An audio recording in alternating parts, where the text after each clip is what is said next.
You're standing in his garage. Same smell as 1994. Motor oil, cut grass, that coffee can of loose screws on the metal shelf that hasn't moved in 30 years. He isn't looking at you. He's bent over the engine bay of a car that doesn't need fixing, and without turning around, he says, "Tires still good on that thing you're driving?" That's it. That's the whole conversation. At 19, that would have made you want to put your fist through drywall. You wanted a real conversation. You wanted him to ask about your life, your job, the thing you'd been carrying around for 6 months. Right now, standing there in your 40s with a mortgage app open on your phone and your own kid asleep in the back seat, it hits completely differently because you finally speak the language. Here are 9 things about your parents that made 0 sense when you were young and make total sense now that you're the age they were. Stay with me because one of these lands near the end, and it's the one almost nobody sees coming. 1. The quiet in that house wasn't coldness. It was a fuel gauge. You remember the TV on and nobody talking. Dinners where the loudest sound was forks. You read that as distance, as they don't want to know me. Now you get home at 6:40. You've been in meetings since 8. Your kid asks you something and you hear yourself give the exact 3-word answer your dad used to give. Not out of coldness. There's nothing left in the tank, and you're rationing what's there for tomorrow. Silence isn't always a message about you. Sometimes it's a guy running on fumes who doesn't want to spill any of it on the people in the room.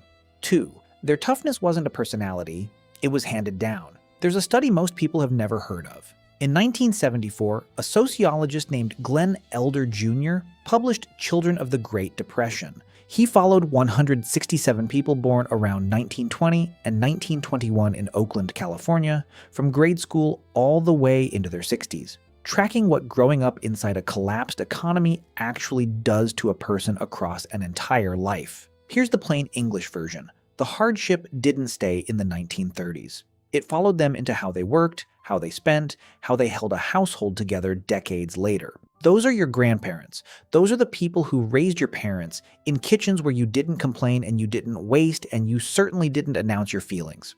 So whatever armor your mom and dad wore around the house, they didn't design it. They got it secondhand, still warm. 3. They said I love you in logistics. Think about it. The tank was always full when you got the car back. The oil got changed without you asking. There was a plate covered in foil on the stove when you came in at 11. That was the sentence. That was the whole sentence.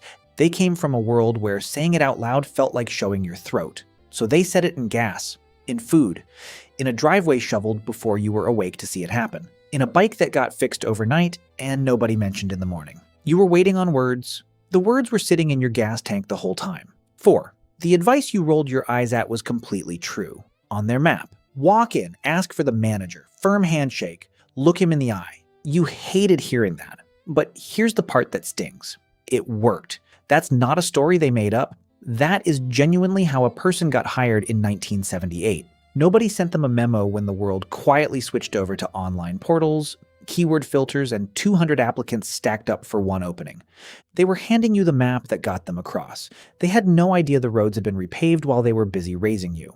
5. They were scared. They just filed it where you couldn't find it. The plant rumors. The envelope on the counter they slid under a magazine when you walked into the kitchen. The way the house went strange for a week in October and nobody explained why. They believed hiding the fear was the job. Keep the numbers away from the kids. Keep the tone flat. Let the house feel normal even when it wasn't. You do it now, don't you? You check the account balance standing in the bathroom so nobody reads your face. You say, "We're fine," in a voice you learned somewhere. You learned it at that kitchen table. 6. What will people think wasn't shallow? It was survival math. One town, one boss, one bank manager who knew your last name. One church parking lot where everybody clocked who showed up and who didn't. Reputation wasn't vanity for them. It was a credit score you couldn't check and couldn't repair. Lose it and the loan goes away, the job offer goes away, the invitation stops coming. You grew up with the whole world available to you. You could move, restart, disappear into a bigger city, become somebody new by Tuesday. So their worry looked small and old-fashioned. It wasn't small. In a town of 4,000 people, it was the difference between getting the loan and not getting the loan. And hang on to that, because number 9 flips the entire thing. 7. There probably was a favorite, and it was never a verdict on you. This one's uncomfortable, so let's use real numbers. Carl Pillemer at Cornell and Jill Suter at Purdue ran something called the Within Family Differences Study. In a 2013 paper in the Journal of Marriage and Family, they looked at 406 mothers between 65 and 75, then checked back in 7 years later. About 3/4 of them named the same adult child both times as the one they felt closest to.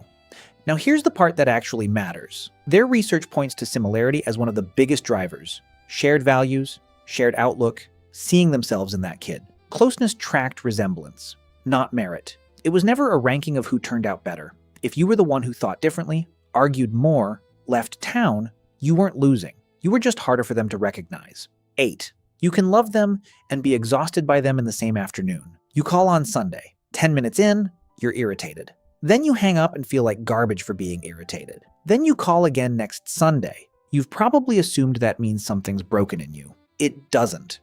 In 1998, researchers Kurt Luescher and Carl Pillemer published a paper in the Journal of Marriage and the Family, arguing that grown children and aging parents are basically built to feel two opposite things at once.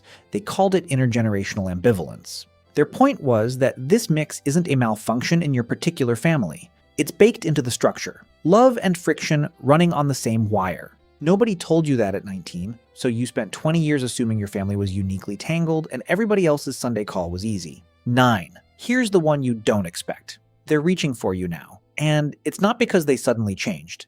You've noticed it. The man who wouldn't say 4 words at dinner now texts you a photo of a hardware store receipt at 7 a.m. Your mom calls on a Tuesday for no reason at all and stays on the line for 40 minutes. It can feel like too much, or too late, or like you're being handed a job you never applied for. Laura Carstensen, a psychologist at Stanford, spent decades on this. Her work found something simple and hard to shake. What changes how people spend their time isn't age, it's how much time they believe is left. When the horizon feels wide open, you chase new people, new options, new information. When the horizon shortens, that flips. You stop collecting. You go straight to the handful of people who actually matter, and you deepen it. Nothing about their personality changed. Their math changed. So when your dad calls and asks about your tires for the 9th time this year, understand what you're actually hearing. He isn't asking about your tires. He's running out of runway and you are on the very short list of people he wants to spend the remainder on. He just never learned the sentence for that. You already speak this language. You do it with your own kids, you check the bike tires, you pack the extra snack, you ask if they remembered their jacket. You say, be careful when you mean something much bigger and much scarier that you can't get your mouth around. You didn't reject how you were raised, you just found softer packaging for the exact same thing. So maybe stop waiting for them to say it in the words you wanted. They've been saying it your entire life in the only dialect they were ever taught, and you've been fluent this whole time without knowing it. Call them this week, ask about something they built, watch what happens.